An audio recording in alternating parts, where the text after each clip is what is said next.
Salut tout le monde, aujourd'hui on se retrouve pour l'épisode 5 de notre série sur le système solaire, sur la dernière planète rocheuse donc tellurique j'ai nommé notre petite sœur Mars. Mars avait une autre fois une atmosphère et très certainement de l'eau liquide. Le nom de la planète Mars vient du dieu de la guerre, qui porte donc le même nom Mars. La planète Mars est 4 fois plus petite que la Terre et la gravité y est 3 fois moins forte. La Terre tourne autour du Soleil en 365 jours mais pour Mars c'est légèrement plus long puisque la planète Mars tourne autour du Soleil en 670 jours. Mars une planète rouge mais pourquoi? Eh bien Mars est rouge dû à l'oxyde de fer sur la surface de la planète. Pour faire simple c'est de la rouille. Il y a un peu plus d'une vingtaine de missions réussies qui ont atteint la planète rouge depuis les années 1970.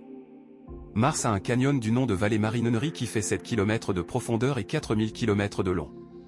À titre de comparaison, le Grand Canyon sur Terre fait 1 km de profondeur et 450 km de long, il est ridicule. Mars a aussi la montagne la plus haute du système solaire avec une altitude de 22 km de haut, son nom c'est le mont Olympus. Encore une fois par comparaison, le plus haut sommet de la Terre qui est le mont Everest ne mesure que 8848 mètres de haut. L'atmosphère de Mars est fine, par conséquence les températures de Mars sont froides. Évidemment la distance avec le Soleil joue aussi.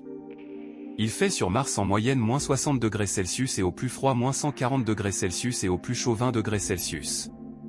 La composition de la planète Mars est composée à 95% de gaz carbonique, CO2. Mars a perdu son atmosphère mais pourquoi?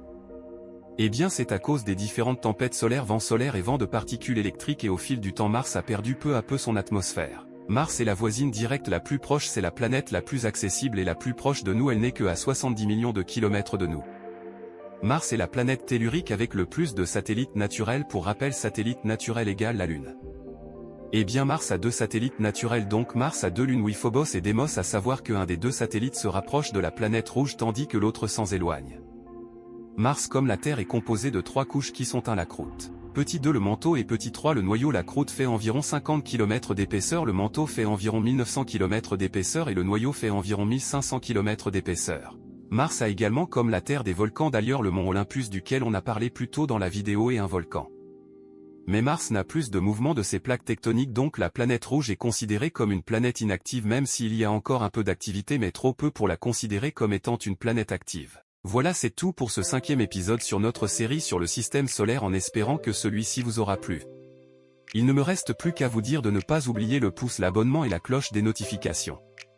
Quant à moi je vous retrouve la semaine prochaine pour la suite. Je vous souhaite une bonne journée et surtout n'oubliez pas, restez curieux.